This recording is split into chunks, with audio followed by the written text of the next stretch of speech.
Hello दोस्तों, net and grade में आपका स्वागत है। आज से हम स्टार्ट करने जा रहे हैं पॉलिटिकल साइंस का यूनिट वाइज डिस्कशन। जैसा कि हमने आपको पहले बताया था, ये है लिबर्टी यूनिट 1। लिबर्टी मीन्स स्वतंत्रता। पॉलिटिकल थ्योरी का फर्स्ट टॉपिक हम डिस्कस करेंगे। सो लिबर्टी क्या होती है? Liberty is interpreted as the absence of all restraint of those action individual which do not harm other individual. It means, इसका मतलब क्या होगा कि हमें हर चीज़ की स्वतंत्रता है, पर उसके बिहाफ पे हम दूसरे व्यक्ति को हार्म नहीं कर सकते। ठीक है, अदर व्यक्ति को। जैसे मान लो, अगर आपको कहीं खाने की स्वतंत्रता है, कहीं घूमने की स्वतंत्रता है, पर अगर घूमने में उस जगह जाने में टिकट लग रही है आपके 50 रुपये उस ऑडिटोरियम में जाने की, या उस किसी चीज़ को, आर्किटेक्चर या कुछ उस आर्कोलॉजिस्ट को देखने में, लेकिन अगर आपने उसको 50 रुपये नहीं दिए, ठीक है, उसका किराया या उसका जो भी घूमने का जो रेंट था, तो ये क्या है? आपने क्या किया है? आपने दूसरे की स्वतंत्रता का हनन किया है, उसको हार्म पहुँचाया है। ठीक है ना? तो यही होती है लिबर्टी, क्योंकि उसका तो उन्होंने फिक्स कर रखा है ना भाई कि यहाँ पे अगर आपको घूमना है तो आपको 50 रुपीज़ तो पे करने पड़ेंगे। ठीक है, लेकिन आपने क्या किया, मुझे तो लिबर्टी है भाई हर जगह घूमने की, तो ऐसे नहीं हो सकता ना। आपको लिबर्टी तो है घूमने की, पर जहाँ आप जाना चाह रहे हो उसके लिए तो आपको रेंट पे करना पड़ेगा, क्योंकि उन्होंने सबके लिए ये दे रखा है। उसका तो नुकसान हो जाएगा। आप दूसरे व्यक्ति के इंडिविजुअल का, उसकी लिबर्टी का तो नुकसान कर रहे हो ना, है ना? तो ये होती है लिबर्टी। यहाँ पे लिबर्टी को देखेंगे कि लिबर्टी जो है वो शब्द जो है वो लीबर से निकला है। लीबर क्या है? एक लैटिन भाषा है। लैटिन भाषा है लीबर। प्रतिबंधों का अभाव, जहाँ प्रतिबंध ना हो उसका अभाव है। ठीक है, देखो, liberty is frequently assume as synonymous to freedom. इसका मीन क्या हो जाएगा? मतलब हर तरह की फ्रीडम है इसमें, आपको हर जो भी आपको चाहिए, ठीक है ना, उन सब चीज़ों को फ्रीडम मिलती है आपको। ठीक है, frequency assume synonyms to the freedom. स्वतंत्रता को अक्सर एक स्वायत्त का पर्याय माना जाता है। स्वायत्ता के पर्याय, स्वायत्ता बोलते हैं ना, उसका पर्याय माना जाता है। मतलब कि इसी से रिलेटेड आपका अटलांटिक चार्टर आया 1941 में। ये कर रहा है, डिक्लेरेशन कर रहा है 4 फ्रीडम को। ये जो 4 फ्रीडम है ना आपकी, यही वाले 4 फ्रीडम को 1941 में ही कर दिया था, which was done to during the second world war 1939 to 45 by president Roosevelt of United State and prime minister Churchill of United Kingdom to indicate their war aims. ठीक है, जब उस टाइम संयुक्त राज्य अमेरिका में जो आपके रूजवेल्ट है, यूनाइटेड किंगडम में जो प्रधानमंत्री चर्चिल थे, अपने युद्ध में उन्होंने ये चीज़ें दर्शाया कि जो फ्रीडम होती है ना, हम जो हमारा जो युद्ध तो होगा, पर हम उस युद्ध के अंदर फ्रीडम ऑफ स्पीच को, फ्रीडम ऑफ वर्शिप को, फ्रीडम ऑफ फेयर को, फ्रीडम ऑफ वांट को, ठीक है, इनको हम हार्म नहीं कर सकते, नुकसान नहीं पहुंचा सकते। यही हमारी स्वतंत्रता है। भाषण की स्वतंत्रता, पूजा की स्वतंत्रता, भय की स्वतंत्रता और अभाव की स्वतंत्रता। ठीक है ना? और ये देखो, क्वेश्चन दिसंबर 29 में भी 2019 में पूछा गया था। देखो, डिफरेंट व्यू ऑफ लिबर्टी भी होती है। जैसे नेगेटिव लिबर्टी हो गई, एक पॉजिटिव लिबर्टी हो गई। 2 टाइप की लिबर्टी होती है। नेगेटिव लिबर्टी होती है फ्रीडम फ्रॉम इंटरफ्रेंस, मतलब कि हस्तक्षेप से मुक्त। हस्तक्षेप से मुक्त, किसी का भी हस्तक्षेप नहीं होगा, चाहे आप कहीं भी घूम लो, किसी भी होटल में खाना खा के आ जाओ, तो यहाँ पे किसी चीज़ का भी हस्तक्षेप नहीं होगा।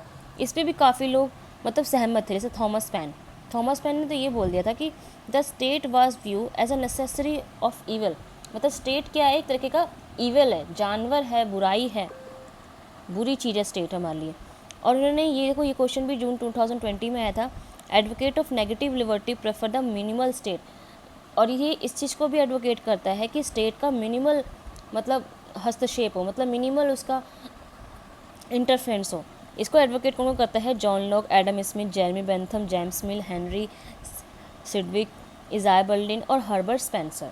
ठीक है, ऐसे से क्वेश्चन आ जाते हैं कि नेगेटिव लिबर्टी कौन कौन से राइटर जो हैं जिन्होंने इसको फेवर किया है। तो ये राइटर्स हैं आपके। ठीक है, एक राइटर को और याद रखना, एक तो है आपका हॉब्स। देखो, हॉब्स क्या बोलेगा? हॉब्स ने तो ये बोला है विरोध, बाधाओं का अभाव,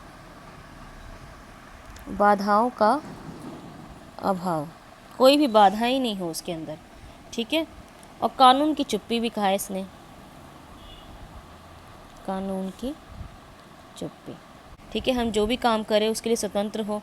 जैसे जंगल में कोई जानवर होता है ना, तो वो किसी को भी खा सकता है, किसी को भी मार सकता है ना, कोई भी वस्तु को छू सकता है, किसी को भी मतलब किसी कहीं भी जगह घूम सकता है। तो उसी तरीके से इंसान भी एक तरीके का एक एनिमल है जहाँ पे कोई भी प्रकार की बाधाएं उसको रोक नहीं सकती है। ठीक है, तो वहाँ बाधाओं का अभाव होता है। तो ये हॉब्स था। तो तरीके से देखा जाए तो हॉब्स भी यहाँ पे नेगेटिव लिबर्टी की ही बात कर रहे हैं, है ना। और देखो लॉक का क्या मानना था, लॉक का जो है वो कहते हैं वो भी सेम बाधाओं का अभाव ही बोलते हैं। तो ये इसमें और भी राइटर लिख सकते हैं इसमें हम। एक है आपके लॉर्ड एक्टन भी है आपके, ठीक है, रिकार्डो भी है, नॉजिक भी है, हेयक भी है, फ्रीडमैन भी है। ठीक है, पॉजिटिव लिबर्टी में है फ्री टू डू समथिंग, है कुछ करने के लिए स्वतंत्र, मतलब आप कुछ भी कर सकते हैं, उसके लिए आप क्या है, स्वतंत्र है। और देखो ये क्वेश्चन भी 2022 में आया था शिफ्ट 2 में। जॉन स्टुअर्ट मिल जो है इंट्रोड्यूस किया इन्होंने positive liberty and consequent transaction from negative liberalism to positive liberalism. ठीक है, ये क्या बता रहे हैं कि नकारात्मक और जो सकारात्मक है, नेगेटिव लिबरलिज्म और पॉजिटिव जो उदारवाद है ना, इनकी शुरुआत दौर में सकारात्मक स्वतंत्रता के अवधारणा दी। उन्होंने कहा कि ये जो दोनों है ना, ये नेगेटिव हो चाहे पॉजिटिव लिबरलिज्म, पर शुरू में उन्होंने पॉजिटिव लिबर्टी का ही कॉन्सेप्ट बताया था। ठीक है, अकॉर्डिंग टू बर्लिन ने बोला positive freedom means individual to be his own master, कि जो पॉजिटिव फ्रीडम होता है ना, वो क्या है, एक तरीके का व्यक्ति अपना खुद स्वामी होगा, अपना ऑन मास्टर होगा, ये बर्लिन ने कहा है। ठीक है, टी.एच. ग्रीन कहते हैं कि one of the first modern liberals embrace positive concept of the freedom and define freedom as the ability of people to make the most and best of themselves. ठीक है, इनका कहना है कि जो भी आपके आधुनिक उदारवाद में से एक, आधुनिक जो है आपके मॉडर्न जो आपके लिबरल्स आधुनिक उदारवाद में से एक है, जिन्होंने स्वतंत्रता की सकारात्मक अवधारणा को अपनाया। ठीक है, positive conception of the freedom, स्वतंत्रता की अवधारणा को अपनाया और स्वतंत्रता को लोगों के लिए, मतलब वो लिबर्टी को लोगों के लिए स्वयं का सबसे अधिक और सर्वश्रेष्ठ बनाने की क्षमता के रूप में परिभाषित किया है। ठीक है, जहाँ पे ग्रीन क्या कह रहे हैं कि जो आपकी पॉजिटिव लिबर्टी है ना, उसमें स्वतंत्रता को मतलब कि एक बहुत बड़ा बनाया गया है, बहुत सर्वश्रेष्ठ बनाया गया है आधुनिक के टाइम पे, आधुनिक उदारवाद में। ठीक है, और भी राइटर है इसमें, देखो एडवोकेट के जेस मिल ने किया some scholar category the him under the negative liberty, इसमें से नेगेटिव लिबर्टी को भी कुछ लोग फॉलो करते हैं। टी.एच. ग्रीन हो गए, हॉबहाउस हो गए, लॉस्की हो गए। ठीक है, इसमें और हम लिख लेते हैं जो आ सकते हैं आपके एग्ज़ाम में। जैसे अगर हम पॉजिटिव में, इसके अंदर अगर हम मॉडर्न देखें कि मॉडर्न जो विचारधारा, मॉडर्न जो आपके उदारवादी हैं, लिबरलिज्म है ना, लिबरल जो है लोग हैं, वो कौन है, जैसे लॉस्की है जो हमने बताया आपको, टॉनी है, ठीक है, फिर है किन्स, फिर है हॉबहाउस, मैकाइवर, ठीक है। अगर हम आदर्शवाद देखें, आदर्शवाद किसे बोलते हैं, आइडियलिस्टिक जो है, उसमें कौन आ जाएंगे आपके, हीगल, कांट, ग्रीन, रूसो। ठीक है, तो इसमें ये सारे राइटर हैं जो आपके पॉजिटिव लिबर्टी को फॉलो करते हैं, मानते हैं। नेक्स्ट आते हैं idealistic theory of the freedom, वही आ गया आइडियलिस्टिक आदर्शवाद वाले आपके। The theory of freedom chiefly advance by G.W.F. Hegel ने भी स्वतंत्रता के सिद्धांत को बताया है। ये आदर्शवाद विचार थे जो हमने पहले ही बोला। He view the state of the embodiment of reason and hold there individual freedom lies in accepting the dictates of ideal state. मतलब हीगल राज्य के तर्क के प्रकटीकरण के रूप में देखते हैं, मानते हैं कि व्यक्ति स्वतंत्रता आदर्श राज्य के आदेश को स्वीकार करने में निहित है ना। यहाँ बोल रहे कि मतलब यहाँ क्या कहा जा रहा है, आदर्शवाद विचारक कैसे होंगे, तो कहेंगे कि व्यक्ति जो है ना आदर्श चीज़ों को लेकर चलेगा, राज्य के सारे आदेशों को मानेगा, है ना। हीगल जो विचारक थे ना, हीगल वो ज़्यादातर राज्य को लेकर चलते हैं। और यह आपको जब हर जगह हीगल आएगा तो समझ लेना कि वो राज्य को बहुत मेन, मतलब कि राजा मान के चल रहा है राज्य को, और राज्य की सारी चीज़ों को आदर्श मानेगा, स्वीकार करेगा, मतलब राज्य जो भी बोलेगा वो व्यक्ति उसको मानेगा, है ना। और उस वे में उन्होंने कहा कि एक idealistic theory of the freedom है। गेराल्ड मैकुलम ऑन लिबर्टी, इन्होंने भी लिबर्टी विचार दिया। उन्होंने कहा कि स्वतंत्रता एक क्या है आपकी, जो लिबर्टी एक सिंगल कॉन्सेप्ट है, एक अवधारणा है, ना कि दो अवधारणा। मैकफर्सन क्या कह रहे हैं, कॉन्सेप्ट ऑफ क्रिएटिव फ्रीडम, है ना। मैकफर्सन ने कहा कि एक रचनात्मक स्वतंत्रता ही है ये। और उन्होंने बोला कि जो फ्रीडम है, रियल फ्रीडम है, can be exercise through the development power. मतलब ये क्या कर सकता है, आपकी जो रियल फ्रीडम होती है एक विकासात्मक शक्ति को लेकर चलता है, एक्सरसाइज करता है। कैसे, जैसे किसी के पास अगर फ्रीडम होती है, कोई नया फ्रीडम होता है, तो वो इंसान अपने आप को फ्रीली महसूस कर सकता है, वो अपना विकास कर सकता है, एक इसके पास शक्ति होती है अपने आप को आगे बढ़ाने के लिए, इसलिए बोला गया है। और यही development power require the development और ह्यूमन पोटेंशियल। वही कहा ना कि ह्यूमन की पोटेंशियलिटी बढ़ती है, उसको लगता है कि हम तो अपना कितना भी डेवलप कर सकते हैं। इट मीन्स यहाँ क्या हो जाता है, जैसे लोग कुछ लोग जब सबके पास अब फ्रीडम आनी शुरू हो गई, तो क्या होना शुरू हो गया, लोगों ने अपना काम व्यापार करना शुरू कर दिया। अब यहाँ कोई कास्ट बैरियर नहीं है, यहाँ कोई क्लास बैरियर नहीं है, यहाँ अपने हिसाब से अपनी क्षमता के अनुसार से जितना भी लोग आगे बढ़ सकते हैं बढ़ जाते हैं, है ना। इसमें ना ही हम देख सकते हैं कोई इंसान अपने अकॉर्डिंगली गरीब बनता है, कोई इंसान अपने अकॉर्डिंगली अमीर हो सकता है ना। अगर वो पढ़ लिख के नौकरी ले सकता है, अगर नौकरी लेता है तो वो तो बहुत आगे बढ़ जाएगा। कुछ लोग नहीं शिक्षित नहीं हो पाते तो वो लोग गरीब की गरीब रह जाते हैं। पर यहाँ सबको चांस गवर्नमेंट देती है कि वो एजुकेशन ले और आगे से आगे बढ़े, वो चाहे तो सरकारी विभाग में जाए, चाहे तो प्राइवेट में एंटरप्रेन्योर बने, आगे से आगे बढ़े। यहाँ पे कोई बैरियर नहीं है। क्योंकि पहले जैसे राज शासन था तो उस टाइम पे आप देखते थे कि राज्य के अगर कोई भी इंसान आगे बढ़ता है तो सबसे पहले सब कुछ जितना भी धन होता है ना वो राजा के पास ही जाएगा। कोई एंटरप्रेन्योर नहीं आएगा कि वो उससे ही बड़ा होकर उसकी पदवी को ले ले, राजा का बेटा ही राजा होगा। लेकिन यहाँ पे क्या है कि फ्रीडम के अंदर कि सबको फ्रीडम है कि वो अपना विकास खुद कर सकता है, ठीक है, अपने गोल को खुद अचीव कर सकता है। और यहाँ पे गवर्नमेंट उसको एक अवसर देती है, उसको अपॉर्चुनिटी देती है आगे बढ़ने के लिए, ठीक है। नेक्स्ट पे आते हैं इसको। अब देखो आइडियलिस्टिक जो थ्योरी है ना, इसमें इसके विचारक कौन कौन है, जैसे हमने पहले भी देखा था, बर्लिन है, हेयक है, मिल्टन फ्रीडमैन है और रॉबर्ट नोजिक है। रॉबर्ट नोजिक हमारे किसके अंदर भी थे, नेगेटिव के अंदर भी थे ना, लेकिन यहाँ आपके आइडियलिस्टिक फ्रीडम के अंदर भी है। मतलब ये क्यों आइडियलिस्टिक फ्रीडम के अंदर आएंगे रॉबर्ट नोजिक और आपके जो ये फ्रीडमैन है, ये क्यों आए आपके इसके अंदर, क्योंकि ये जो है ना ये चाहते हैं कि राज्य तो रहेगा, देखो राज्य रहेगा पर राज्य कम हस्तक्षेप रहेगा। क्योंकि यहाँ पे ये बोलते हैं कि सबसे ज़्यादा कंपटीशन होना चाहिए मार्केट के अंदर और सब लोग अपना खुद का विकास कर सके मार्केट में और आगे से आगे बढ़ सके। चाहते हैं पॉलिटिकल फ्रीडम पे, participation of man of the choice of their government. क्या हो सकता है पॉलिटिकल फ्रीडम, आपको हर चीज़ की आज़ादी है ना, गवर्नमेंट चूज़ करने की, गवर्नमेंट सरकार खुद बनने की और सरकार खुद बनाने की भी, है ना, यही तो है इसका मतलब। Inner freedom extend to which person guided by his own considered will in his action, है ना। मतलब कि जिस सीमा तक एक व्यक्ति को अपने कार्यों में अपनी सोची हुई इच्छा से निर्देशित होती है, कोई भी इच्छा जो होती है उसकी खुद की जो इनर फ्रीडम है वो आगे उसको बढ़ाए। फ्रीडम एज अ पावर, शक्ति के रूप में स्वतंत्रता होती है। The extent of the choice of alternative open to us, यहाँ पे आपके पास अल्टरनेटिव्स है कि आप किसी भी विकल्प को पसंद करते हैं, मतलब कि कोई भी चीज़ अगर आपको पसंद है तो आप उसको हासिल कर सकते हैं, ले सकते हैं। जैसे आपको बताया जाएगा कि अगर गवर्नमेंट आपको अपॉर्चुनिटी देती है कि आपको आगे बढ़ना है तो आप आगे बढ़ सकते हैं इसी तरीके से। आपको फ्रीडम है, फ्रीडम ऑफ पावर है। The extent of the choice, आपको कोई भी विकल्प चूज़ करने का हर व्यक्ति को इसके अंदर पावर होती है, फ्रीडम ऑफ पावर होती है। नेक्स्ट आते हैं Milton Friedman, short to identity of competitive market society as a necessary condition of the freedom. यहाँ मिल्टन फ्रीडम क्या कह रहे हैं कि ये स्वतंत्रता को एक आवश्यक शर्त के रूप में एक प्रतिस्पर्धा समाज की पहचान की मांग करते हैं। यहाँ पे मतलब देखो अभी हमने देखा था ना कि मिल्टन फ्रीडमैन भी है, रॉबर्ट नोजिक का जो आइडियलिस्टिक भी है और नेगेटिव लिबर्टी की बात करते हैं। क्योंकि ये दोनों क्या कर रहे हैं कि कंपटीशन, मार्केट के अंदर कंपटीशन होना चाहिए कि हर व्यक्ति उस कंपटीशन के अंदर आगे आ सके, अपनी ज़रूरत अपनी नीड के अकॉर्डिंग आगे बढ़ सके।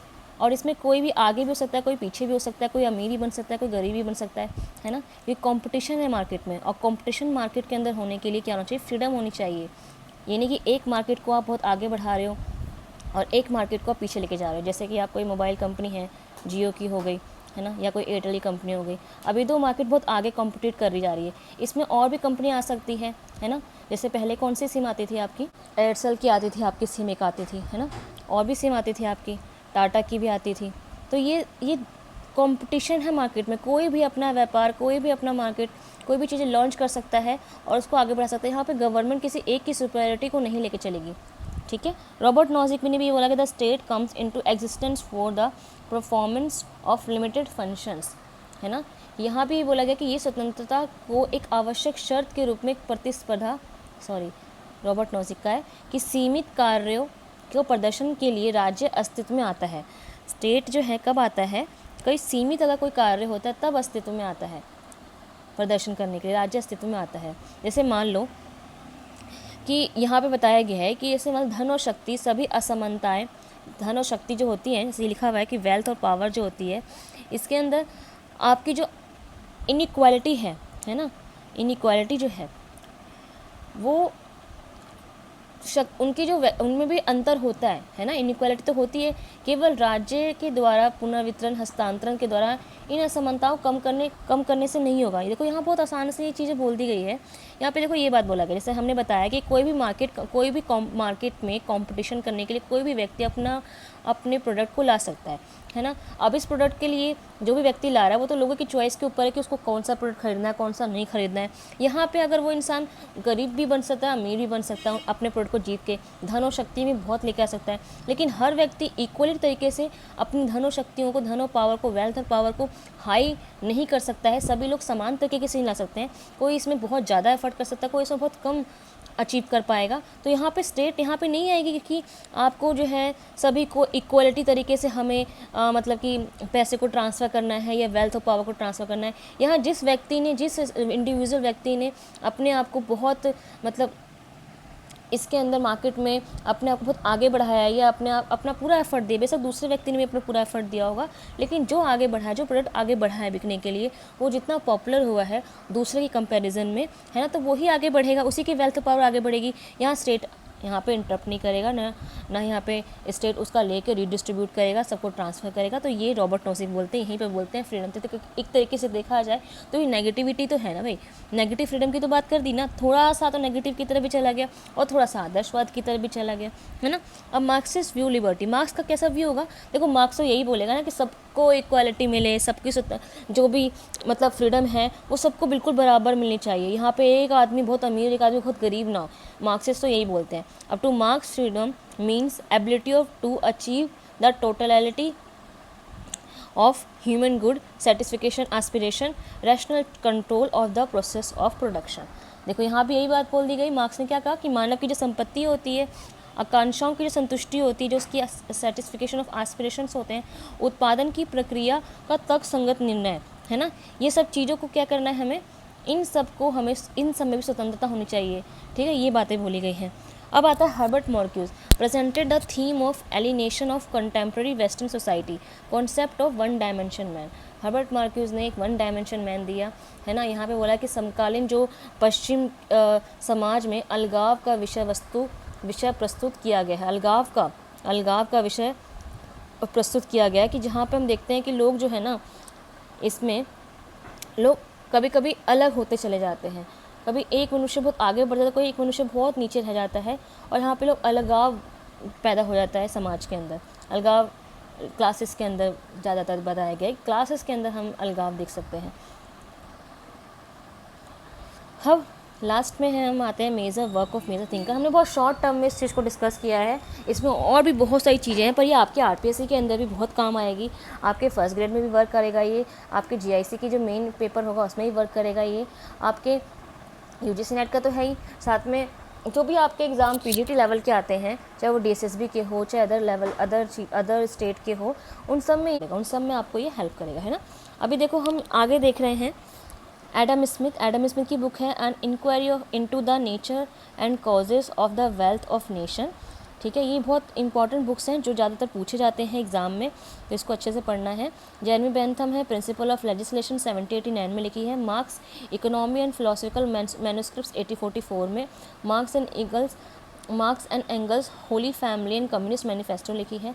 जे.एस. मिल की ऑन लिबर्टी है। हेनरी सिडगविक की है method of ethics, principle of political economy, the elements of politics, the development of European policy 1903।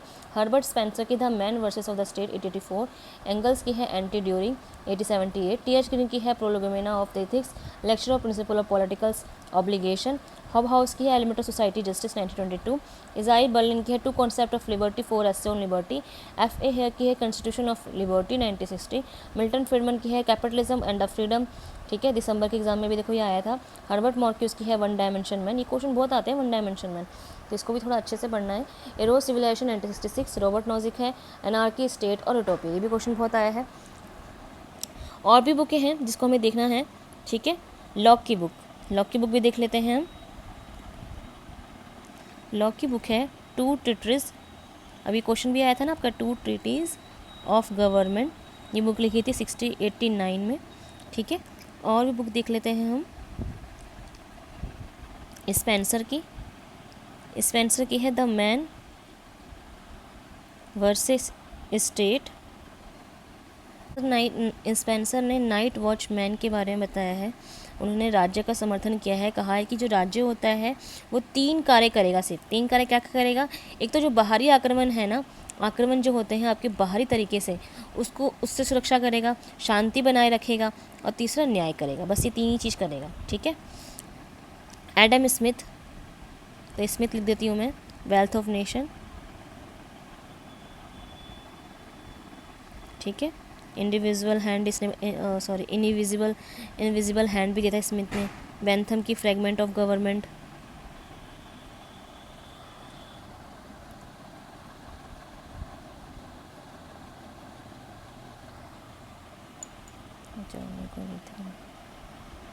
Smith खत्म हो गया था। बेंथम की अ फ्रेगमेंट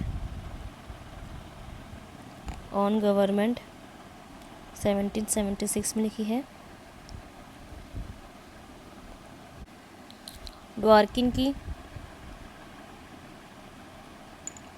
टेकिंग राइट सीरियसली, ये क्वेश्चन भी आपके आ चुका है एग्ज़ाम में, टेकिंग राइट सीरियसली।